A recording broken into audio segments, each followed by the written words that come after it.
Hello, my name is Lisa Grosh, and I and my family have been revelers with the Washington Revels for many years. My children have been in the children's chorus and the teens chorus. I've been in the adult chorus. My husband's run props, and I've done makeup for the Christmas Revels. We enjoy the multi-generational and multicultural community that the Revels provide, and all the songs, the stories, and the traditions from many different communities and places around the world. I'm of Mexican heritage, and we celebrate the Day of the Dead, or Dia de los Muertos, in our family, and I wanted to bring some aspects of that to you. It is celebrated on November 1st and November 2nd. November 1st sometimes is referred to the Dia de los Angelitos, or the Day of the Little Angels, and it celebrates the return of our departed children who we've lost. And November 2nd, Dia de los Muertos, is for all the other souls that return.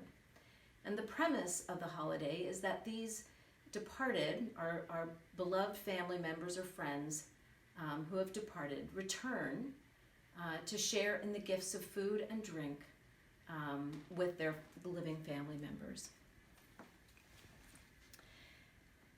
The tradition goes way back. It's thought to have begun with the Aztecs and the other indigenous peoples, and they celebrated in the summer. And when the Spaniards came to Mexico in the 1500s, the holiday was eventually merged with the Catholic holidays of All Saints' Day and All Souls' Day. And in 2003, UNESCO recognized Dia de los Muertos as being an intangible cultural tradition, widely practiced, and to be commemorated by that organization. So leading up to the Day of the Dead, families engage in a lot of preparations and planning. Many people celebrate out at the cemetery next to the grave sites. And so the families go out, they clean things up, they decorate. Many times the family mausoleums are painted. And then on November 2nd, they go out to the gravesite, and many families are out there. They have food, they have drink. There are usually musicians that stroll through the cemetery, and family members will request the songs of their dearly beloved, their favorite songs. There are also, people do altars in their homes, or ofrendas. And so what you see here is the altar that we have done for our family here this year. And a lot of thought and discussion goes into who we will celebrate, which relatives, which other people that we want to recognize. Down where my mother lives in the state of Nayarit, they all go out to the cemetery, they have food. Usually the priest comes around 1 o'clock in the afternoon, gives mass, all the families are there, and then people visit family to family as they're out in the cemetery. So it's an all-day event. There are different traditions in different parts of Mexico. The states of Michoacan and Oaxaca are well known for very, very festive celebrations out in the cemeteries and around town. And sometimes people actually spend all night at the cemetery. So I'd like to share with you our ofrenda, or altar. This year we had a lot of discussion among my children and the family about who we would recognize. So we've got, first of all, here we've got John Lewis, who we lost this year.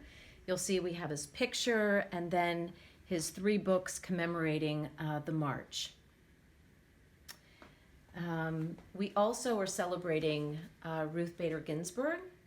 You'll see there's a candle there. We've put a weight next to her so that she can continue to do her exercises. And there's a button there that says, "Fight for the things you care about." Behind her is the first page of her dissenting opinion in the Lilly Ledbetter case that she became very famous for. And then next to her is a picture of one of my aunts, my dear Aunt Janet, who we unfortunately lost this year. And my Aunt Janet was a great cook. was a pillar of the family, and we all grew up in the Moravian Church. And so her picture is on top of a cookbook called Moravian Morsels.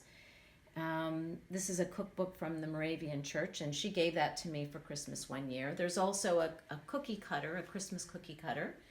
She loved to bake Christmas cookies, and I remember fondly when I was very young baking cookies with her leading up to the Christmas holidays. So these are the three people that we are celebrating at our family altar.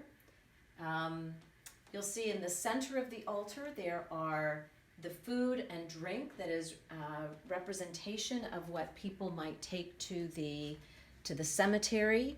There are little corns, there's beans and rice, chocolate and tamales, again beans, a seafood dish, even beer, rice, and then sweet rolls and donuts. Again, all the ofrenda, leaving these for the dearly departed to come and enjoy the day with all of us.